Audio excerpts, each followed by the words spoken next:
কোনো এক সময়ের কথা। পেড্রো নামের একটি ছেলে থাকতো তার নিজের ঠাকুমার সাথে। তারা একটা ছোট্ট বাড়িতে থাকতো।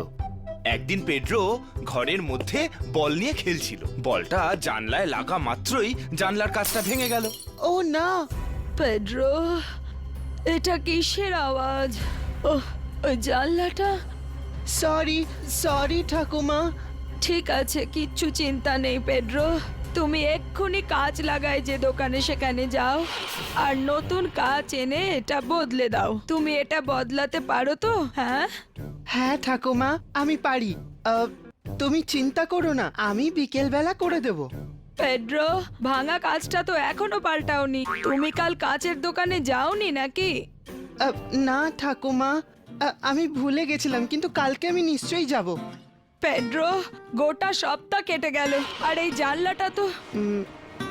আমি জানি ঠাকুমা, কালকে আমাদের ফুটবল টিমের একটা বড় ম্যাচ আছে। আমি এটা কাল করে দেব ঠাকুমা, পাক্কা। পেড্রো, হ্যাঁ হ্যাঁ ঠাকুমা, জানলা মনে আছে, কিন্তু 2 দিন পরে আমার এক্সাম, আমায় পড়তে হবে। এক্সামের পরে আমি নিশ্চয়ই করে দেব। এইভাবে পেড্রো রোজ একটা না একটা নতুন অজুহাত দিতেই থাকলো। তারপরে একদিন, এ বাবা, পেড্রো! এটা কি হলো? আমি আসছি ঠাকুমা। কি হয়েছে? কি হয়েছে? ঝড় আসতে চলেছে পেড্রো, খুব জোরে ঝড় আসছে। ওহো, তুমি যদি কাজটা সঠিক সময় পাল্টাতে তো। কিচ্ছু হবে না ঠাকুমা, সবকিছু ঠিক হয়ে যাবে। হ্যাঁ, কিন্তু সেটা তখনই হতো যদি তুমি সঠিক সময় কাজটা করতে, তবেই সব ঠিক থাকতো। দেখো, ঘরের ভেতর জল ঢুকে গেছে। তাহলে বাচ্চারা কিছু বুঝতে পারলে? আমরা যেন কখনোই পেড্রোর মতো আজকের কাজটাকে কালকের জন্য ফেলে না রাখি।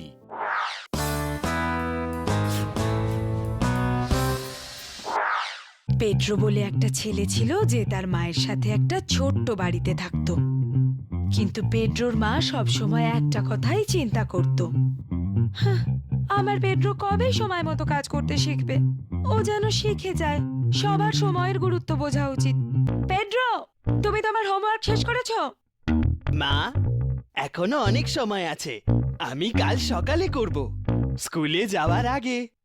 তোমার নিজের কাজ সময় মতো করা উচিত পেড্রো। মা, আমি ক্লান্ত হয়ে গেছি, আমায় খেলতে দাও না প্লিজ। পেড্রো, তুমি এখনো হোমওয়ার্ক শেষ করলে না? এই তো শেষ হয়ে এসেছে মা। আরে বাবা, দেখো স্কুল বাসও এসে গেছে। পেড্রো, এবার স্কুলে তোমায় খারাপ রিমার্ক দেবে।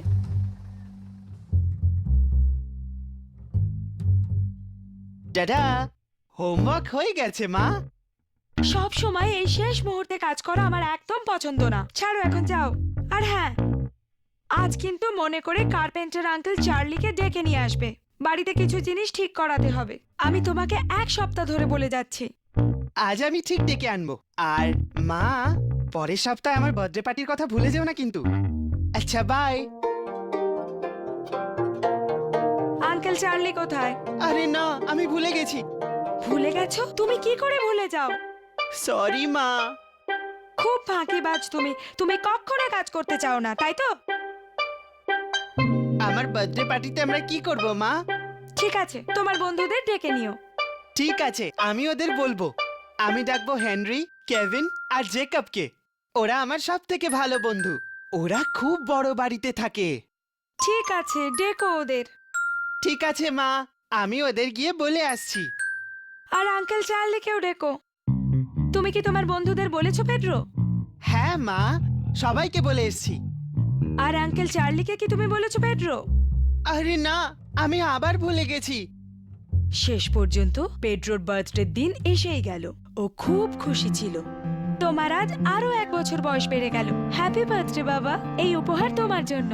ওয়াও! ও, তোমার বন্ধুরা এসে গেছে। যাও, তৈরি হও, পার্টি শুরু হবে তো। Happy birthday Pedro. ও থ্যাংক ইউ, থ্যাংক ইউ। তোমরা এখানেই বসো, মা এক্ষুনি কেক নিয়ে আসছে। ও নো, পেড্রো ওখানে নয়, দাঁড়াও। পেড্রো, এই জন্যই আমি তোমাকে কার্পেন্টার আঙ্কেল চার্লিকে ডাকতে বলেছিলাম, যেটা তুমি করোনি। আর দেখো এখন। বাই পেড্রো, আমরা এখানে আর বসতে পারবো না, তাই আমরা বাড়ি যাচ্ছি।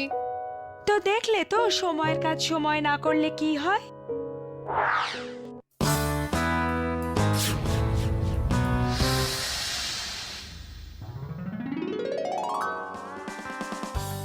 শাইনি, শাশা, উঠে পড়ো, কটা বাজে দেখো। আমাকে আরেকটু ঘুমোতে দাও মা। এত তাড়াতাড়ি কেন উঠবো মা? কোনো বাহানা নয়, এখন তাড়াতাড়ি ওঠো। ওঠো, যাও গিয়ে ব্রাশ করো আর তাড়াতাড়ি করে গিয়ে স্নান করো। তোমরা কি কালকের মতো আজকেও দেরি করে স্কুল যাবে?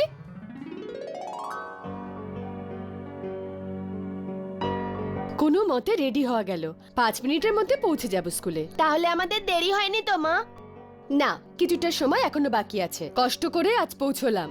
যাক, দেরি হয়নি। হ্যাঁ, কিন্তু এটা তোমাদের অভ্যাস হয়ে যাচ্ছে। 5 মিনিট দেরি হওয়াও কিন্তু একদম ভালো কথা নয়। 5 মিনিট তো মাত্র লেট, এতে কি এমন অসুবিধে? ও, তাহলে তোমরা এইরকম ভাবো? হ্যাঁ, একটুখানি লেট করলে কি এমন হবে? ঠিক আছে, স্কুলে পৌঁছতে এখনো কিছুটা সময় আছে, ততক্ষণ তোমাদের একটা গল্প বলি। কিন্তু মা, এখন কি গল্প শোনার সময় আছে? হ্যাঁ, সময় আছে, শোনো। একটা ঘন জঙ্গলে খরগোশদের একটা পুরো দল বাস করত। খরগোশদের রাজা বাকি সব খরগোশদের খেয়াল রাখতো আর তাদের যাতে কোনো কষ্ট না হয় সেটা দেখতো। প্রত্যেক দিন সকাল সকাল সেই সব খরগোশদের মিটিং এর জন্য ডাকতো। আমার প্রিয় খরগোশ বন্ধুরা, এই বছর বৃষ্টি খুব ভালো হয়েছে। চারিদিকে শুধু সবুজ আর সবুজ। এই বছর আমাদের সবার খুব ভালো কাটবে বলে মনে হচ্ছে। হ্যাঁ রাজামশাই, জঙ্গলের পরিবেশ এখন খুবই শান্তিপূর্ণ। এটা এখনো পর্যন্ত তো রয়েছে, কিন্তু তোমরা কি জানো যে পাহাড়ের পেছনে নেকড়েরা রয়েছে?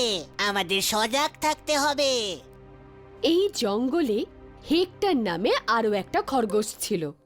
ও খুব অলস খরগোশ ছিল। ও অনেক দেরি পর্যন্ত শুয়ে থাকতো যাতে তাকে মিটিং এ যেতে না হয়। এই হেক্টর, তুই এখনো ঘুমোচ্ছিস? তুই কি আজকের মিটিংটা অ্যাটেন্ড করবি না?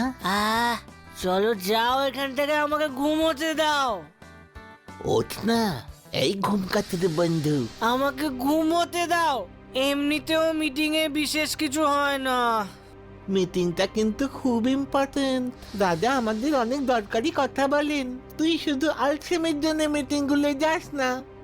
হ্যাঁ, তো তোমার তাতে এমন কি এসে যায়? তুই অলস হোস না হেক্টর, এই জন্য একদিন তুই খুব বড় বিপদে পড়বি। আপনারা সবাই খুব ভালো কাজ করেছেন।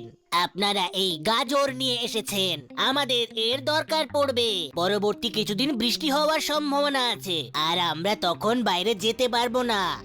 আমাদের দাদা কত বিচক্ষণ, উনি জানতেন যে বৃষ্টি হবে। তাড়াতাড়ি সব গাজরগুলোকে রান্না ঘরে নিয়ে যাও, তাড়াতাড়ি বৃষ্টি আসতে চলেছে। তুমি এই এখন এলে? কাউকে কোনো কথা বলার দরকার নেই। তোমার এই গাজর নেওয়া উচিত নয়। তুমি কোনো কাজ করনি। তাতে কি হয়েছে? এটা সবার জন্য, বুঝলে? এটা কিন্তু ঠিক নয়। তুমি কি আমার ব্যাপারে নালিশ করবে? আমি কেন নালিশ করব? নালিশ করা আমার অভ্যাস নয়। যে কোনো সময় ওই নেকড়েরা যে কোনো সময় আমাদের উপর হামলা করতে পারে। ও না, ওরা তো চলেও এসেছে। এগুলো তো নেকড়ে, আমাদের তাড়াতাড়ি এখান থেকে পালিয়ে যাওয়া উচিত। আমরা ঝিলের ওই পারে যাব, ওরা আমাদের এখানে পাবে না আর ওরা এখান থেকে ফিরে যাবে। যদি আমাদের বাঁচতে হয় তাহলে আমাদের এক্ষুনি পালাতে হবে। রাজামশাই, আমাদের মধ্যে একজন নেই। কে? হেক্টর রাজামশাই। ও এখানে কেন আসেনি? ও নিজের গর্তে এখনো ঘুমোচ্ছে। কি? এখন ফিরে যাবার আর সময় নেই। তুমি কি ওকে ফিরে গিয়ে বাঁচাতে চাইছো? না রাজামশাই, আগে তো আমি নিজেকে বাঁচাই। খরগোশরা কোথায়? এখানে তো কেউ নেই। ওরা কোনোভাবে জানতে পেরেছে যে আমরা এখানে আসছি। আমার মনে হচ্ছে ওরা পালিয়ে গেছে। ও, পুরো সময়টাই জলে গেল। চলো এবার আমরা ফিরে যাই। কি হয়েছে? সবাই কোথায় চলে গেল? এখানে একটা তো রয়েছে, আমাদের সময় একেবারে নষ্ট হয়নি। ও হ্যাঁ, এটা তো বেশ মোটা আর সতেজ। তাহলে চলো ওকে ধরি আমরা। তো এই গল্পটা থেকে আমরা কি শিখলাম? বলো। আমাদের অলস হওয়া উচিত নয়, আমাদের লেট করা ঠিক নয়।